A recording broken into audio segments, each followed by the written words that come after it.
আসবে পতিত ফেসিবাদদের দোসরদের অপসারণ ও দাওরাই হাদিসের সনদের মান কার্যকর নিশ্চিতকরণে জরুরি পদক্ষেপ গ্রহণের জন্য স্মারকলিপি প্রদান প্রসঙ্গে বেফাকুল মাদারিসিল আরবিয়া শ্রদ্ধেয় দায়িত্বশীল বৃন্দ, বিগত 24-এর আন্দোলন ও গণ অভ্যুত্থানের মধ্য দিয়ে দল মত নির্বিশেষে ছাত্র জনতার রক্তের বিনিময়ে ফ্যাসিস্ট হাসিনার পতন হয়েছে।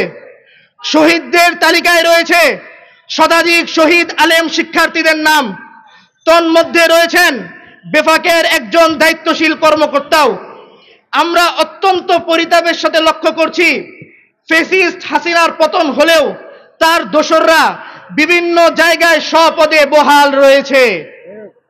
গণ অভ্যুত্থান পরবর্তী সময়ে সর্বমহলে দেশ সংস্কারের গণদাবি উঠেছে, যার ফলশ্রুতিতে ফ্যাসিস্ট হাসিনার দোসরদের চিহ্নিত করে তাদেরকে নিজ নিজ প্রতিষ্ঠানের পদ পদবি থেকে অব্যাহতি দেওয়া হচ্ছে। অভিযোগ অনুযায়ী আইনের আওতায় এনে ব্যবস্থা গ্রহণ করা হচ্ছে। বাংলাদেশে কওমি মাদ্রাসা শিক্ষার্থীরা গণ অভ্যুত্থানে গুরুত্বপূর্ণ ভূমিকা রেখেছে। এর আগেও ফ্যাসিস্ট রেজিমের বিরুদ্ধে লড়াই করে রাজপথে অকাতরে জীবন দিয়েছে, রক্ত ঝরিয়েছে। দীর্ঘ ত্যাগের বিনিময়ে অর্জিত এই স্বাধীনতা পরবর্তী বাংলাদেশে আমরা কওমি শিক্ষার্থীরা নিজেদের অধিকার আদায়ের জন্য দাঁড়িয়েছি। আমরা সম্মিলিত কওমি মাদ্রাসা সমূহের শিক্ষার্থীরা আজ 2 দফা দাবিতে এই মানববন্ধন কর্মসূচি পালন করছি।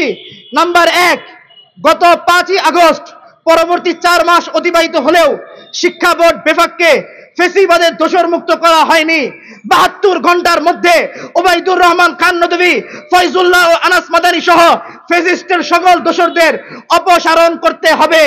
বৈঠক ডেকে বেফাক ও হাইয়াতুল উলিয়ার সকল দায়িত্ব থেকে তাদের অব্যাহতি প্রদান করতে হবে। দ্বিতীয়ত, ফ্যাসিস্ট হাসিনা তার রাজনৈতিক স্বার্থ সিদ্ধির জন্য উদ্দেশ্য প্রণোদিত ও অকার্যকর ভাবে কওমি সনদের যে মূলা ঝুলিয়েছিল তা কার্যকর করতে এখনো পর্যন্ত কোনো পদক্ষেপ নেওয়া হয়নি। অতি সত্বর শিক্ষাবিদ ও কওমি মাদ্রাসা শিক্ষার্থী প্রতিনিধিদের সাথে আলোচনার মাধ্যমে সনদের কার্যকারিতা নিশ্চিতকরণে বেফাককে দ্রুত সিদ্ধান্ত গ্রহণ করতে হবে। ফ্যাসিস্ট হাসিনার দোসরদের বহিষ্কারাদেশের ক্ষেত্রে যদি বিলম্ব হয়, আমরা পরিশেষে আবারও বলছি, তাহলে আমরা ধরে নেব বেফাকে এখনো ফ্যাসিবাদের দোসররা প্রভাব বিস্তার করছে।